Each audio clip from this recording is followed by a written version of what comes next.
guys, welcome back to the channel, and today we are here reading another Dead by Daylight lore. I don't know if you guys are interested in these videos anymore, but I'm hoping that you guys stay tuned and stick around to see what happened. In this one, we are reading The Hags, aka Lisa Sherwood, as you can see here. Let's get into it. Lisa Sherwood grew up in a quiet village, mainly isolated from the rest of civilization. The people of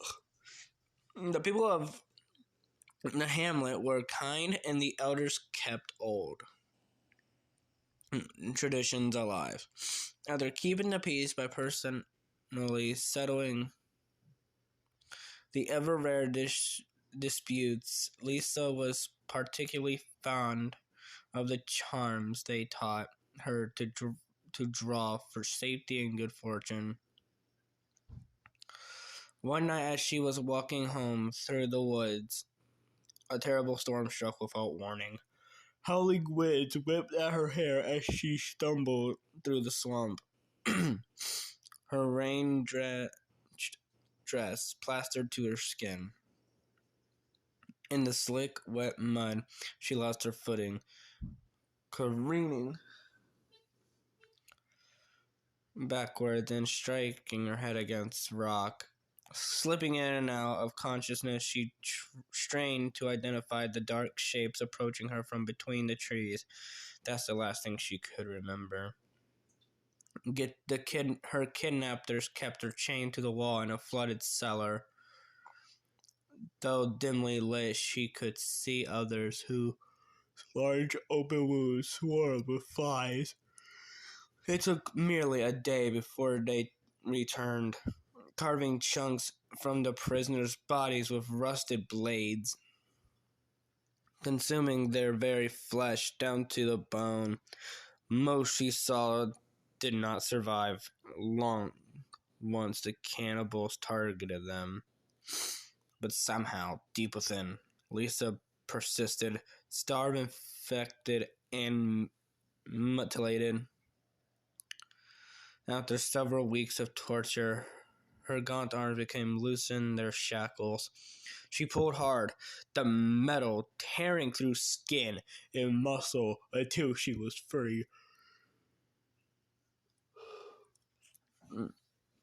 Her flesh oozed vicious yellow pus, and bones were visible beneath gangrenous wounds. She could go no further. Delirious, she thought of home. She thought of the elders. With her dying breath, she etched the symbols they had taught her into the floor, using what remained of her fingers. Almost in response, a dark hunger stirred inside of her. It yearned for blood. In oath, she chose vengeance. The village's search party eventually brought them to an old shack in a swamp. Inside, its precious inhabitants had been viciously dismembered and devoured by an unidentifiable animal. In the cellar, amid rotting corpses and disconnected flesh, the elders' charms were scrawled in blood on the floor. Lisa's body was not among the bodies and was never found. The village was never the same again. Alright guys, that's gonna wrap it up for the Hags lore. I hope you guys enjoyed this video. If you did, leave a like, subscribe, and obviously drop a comment on whose lore you guys are excited to hear about next. That's gonna be it for me. Thank you guys for listening. Goodbye.